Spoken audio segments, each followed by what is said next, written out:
Hey everybody, it's Matthew. Welcome back to the channel. Now, today's video is not going to be any fancy playthroughs or anything like that. Today is going to be a simple video.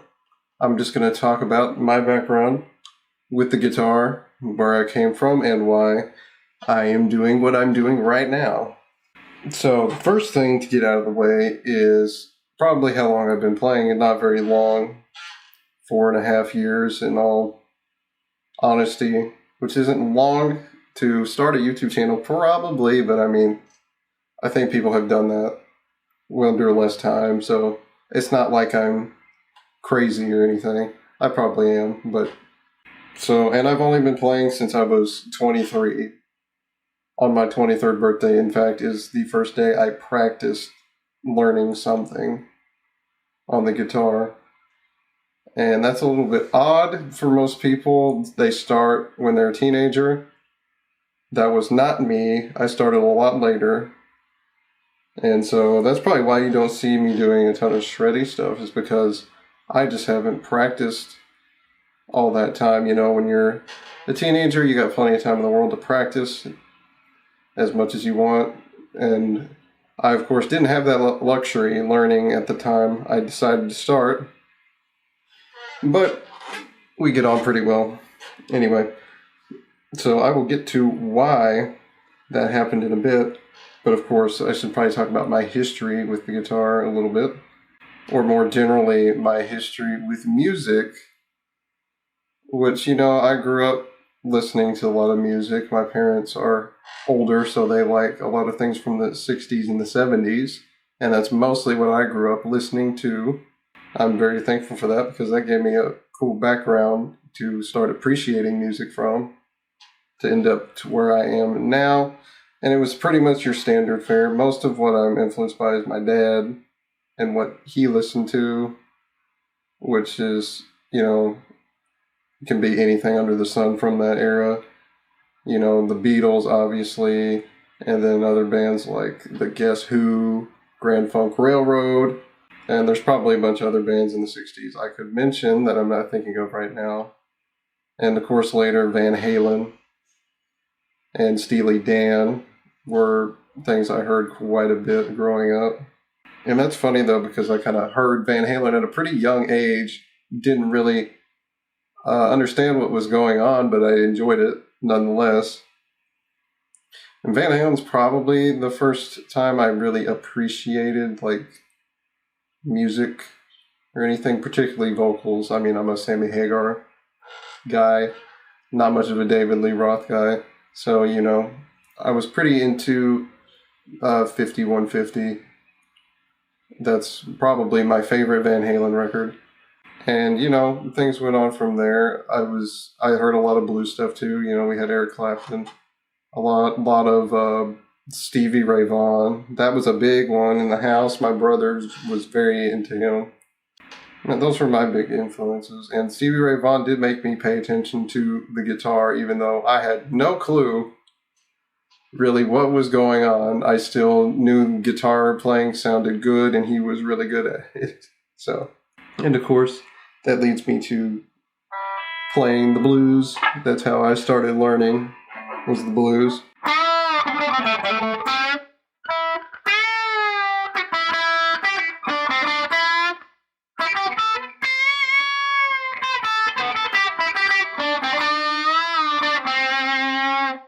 Simple blues licks like that. That was my thing when I started learning. I mean, the blues are a good spot to start learning, just because they're pretty foundational. It's pretty foundational to a lot of genres of music. So you get blues licks under your fingers, and you can start learning how to play pretty much anything. Although I didn't start learning Stevie Ray Vaughan stuff, blues were easy to learn because there were plenty of people giving free lessons that centered around it. You know, Justin Guitar was the first person that I found that had high quality online lessons that were free, and I used him for a couple of years learning. And I've moved on to other things and learning a lot on my own, so I don't consult that quite as much, but he's fantastic at what he does, and I always enjoyed his videos. Anyway, moving on from that point, I had this problem when I was younger where I would get into a band and be really, really obsessed with that band for a few months, maybe longer, and then do it all over again with some other band. I don't know why I was so obsessive like that when I was younger, but that was the case. That started with the Black Keys, and I bought like 3 of their albums and listened to them nonstop for a while. And then I went through a Styx phase, which is interesting. That's also a band that strangely made me care a lot about what was going on with the guitar. Some people might think that weird because they associate that with, just Dennis DeYoung and his particular brand of stuff. But I mean, Styx had 2 really great guitar players, James Young and Tommy Shaw. Very excellent. I always liked both of their guitar solos.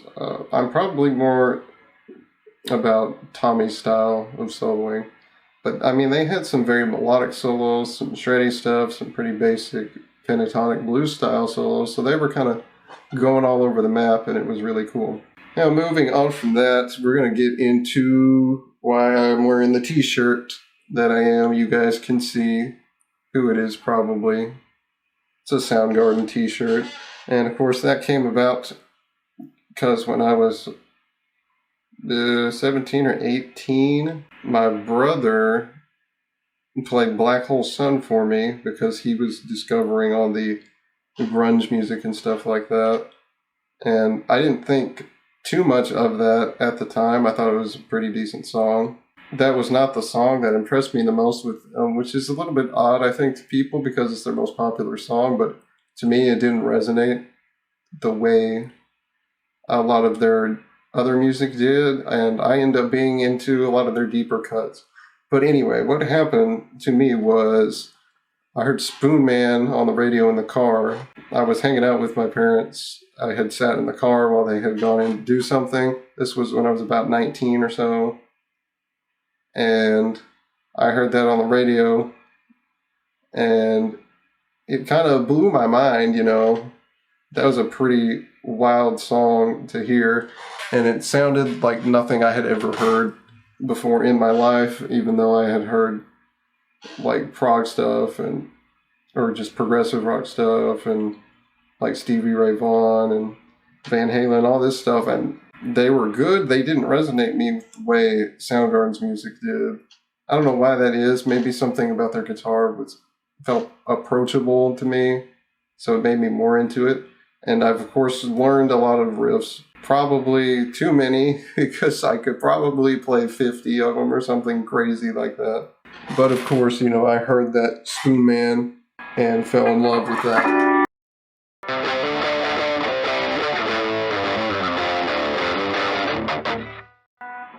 That classic riff there. And then, of course, Kim Thayil's. I'll just play a quick one,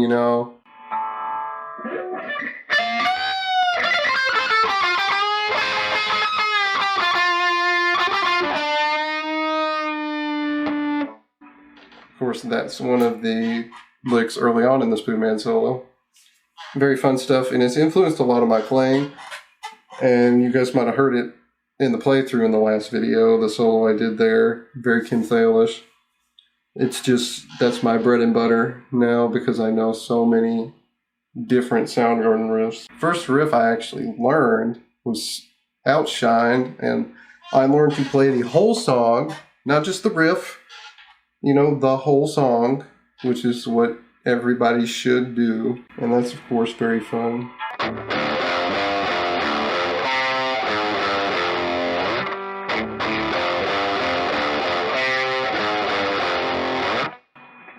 And of course, there you go. A little bit of Outshine action for you guys.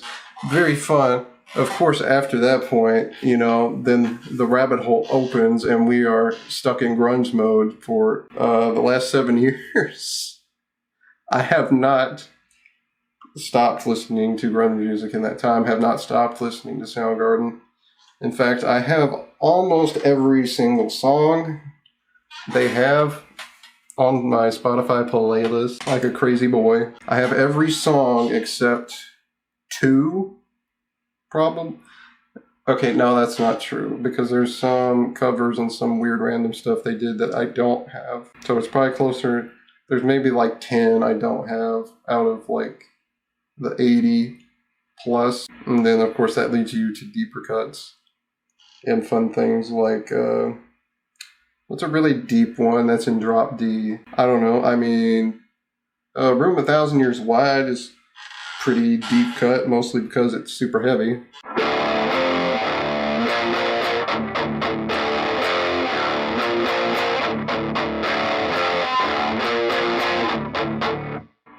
Of course, that's just the main riff to it. It's a very simple one, but it's very heavy. Almost a metal riff, you know. You could call it a metal riff, honestly, if you wanted to. Not that they're specifically metal.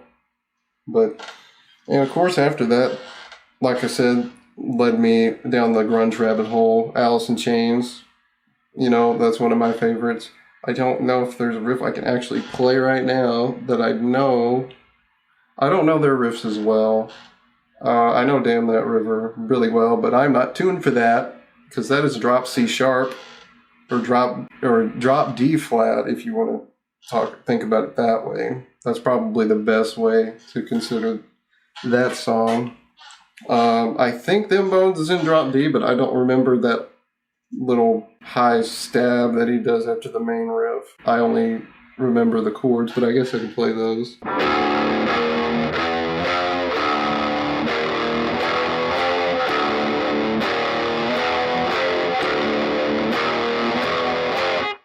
But I guess that's really just a rhythm track. That's probably doubled with the other thing that I don't remember how to do, which I think is like this. That is, I think, is it this guy? No, it's not. What is it? I don't actually remember what that little stab is there. Oh well, that's fine. Alice in Chains is not, I haven't spent a whole lot of time with them or learning their stuff, so, you know, maybe I'll learn that riff properly someday. We'll see. You know, big into grunge bands, but I moved on a little bit, or expanded my horizons a little bit to some bands that came a little bit later. Big Wreck is a band that I discovered that I very much like, because Ian Thornley is a ridiculous guitar player, and in my opinion, one of the best on the planet right now, which is a big thing to say when John Petrucci and Joe Satriani and Steve Vai exist, but I think he could hang with those guys all day if he wanted to. Mostly because Ian Thornley's got this weird blend of metal, jazz, bluegrass, and some pop sensibilities too with his writing, and that's a pretty unusual combination, but you can pick all of that out in their music. And I say bands that came a little bit later, people might not realize that they started in 1996, I think, and they didn't release a record until 98. But that goes pretty far back, and a lot of people probably don't know that. Pleasure and the Greed, or The Pleasure and the Greed, as their second album is called. That came out in 2001. That's a really excellent album. And then But for the Sun was a few years ago. And I cannot play a Big Wreck riff to save my life because they're hard. Because again, Ian Thornley has a lot of different sensibilities with his playing, and a lot of his riffs are complicated and hard to figure out without a tab, which I hadn't looked at any Big Wreck tabs. I don't know if there's really a whole lot out there for you to learn. And of course that leads me into my final favorite band right now, and that's Clutch.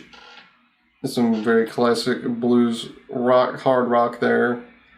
Of course they weren't always like that. They were kind of a hardcore band for their first two records, which is weird. But, you know, they came out of the Virginia, Maryland, D.C. area, and those kinds of bands had existed already there, so it's not that weird that they started out like that, because that was what the bands in the area before them were kind of doing. Of course, they branched out into more of a blues sound later, but Yeah, they're a fun band too. Very fun riffs. I do know a couple. Let me think. Which one can I play off the top here? That's pretty good. I guess Burning Beard would be a good one.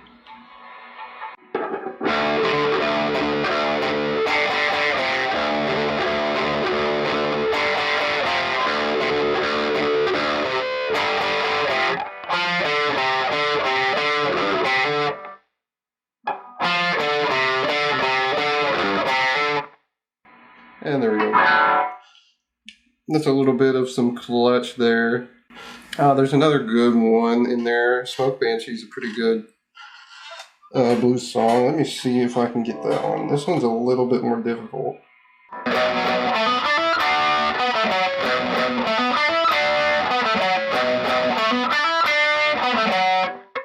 Yeah, that's a little bit. My fingers are getting sweaty and I'm slipping off the strings, man. Anyway, moving on from clutch. So yeah, that's a bit of my history there with the guitar. Although I hadn't talked about what motivated me to play. Why would I go all that time without playing? Why would I wait till I was 23, like some weirdo? Well, of course I was in college, so I didn't really take the time, but playing music was not on my radar, really, at the time. I didn't feel the motivation to do, or I didn't feel the spark to do that, you know? That kind of came to me later in kind of morbid fashion, but it did nonetheless. A lot of you might, of course, be aware that Chris Cornell died 5 years ago, back in 2017, the day before I graduated from college. So that wasn't a fun week, really. I was very disappointed. I was depressed that week. So I didn't really enjoy my graduation very much. But anyway, for whatever reason, that happening somehow, it kind of lit a fire in me to want to play the guitar and learn Soundgarden songs and do all that. I don't know why that was the case. It's some weird thing I had in my head, like, you know, I have to sort of continue that legacy, which is super bizarre and sounds kind of delusional, but I really don't know what other way to quantify why I felt so motivated after his death. And of course, you know, the other members of the band are still around. You know, Kim Thale, Matt Cameron, and Ben Shepherd are all still kicking.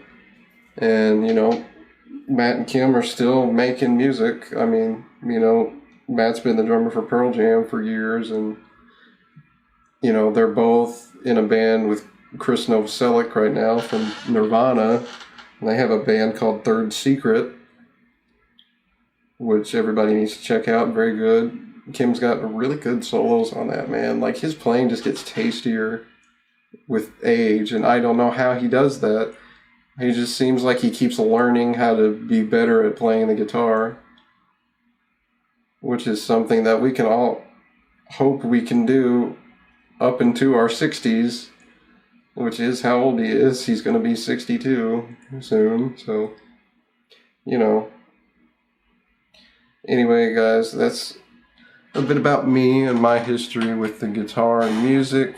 I hope you guys enjoyed this little talk we had. We'll do more videos like this one in the future. Lots of variety of content coming because I've got a bunch of different ideas for what I want to do for the channel. And with that, I'll see you guys for another video. Bye-bye.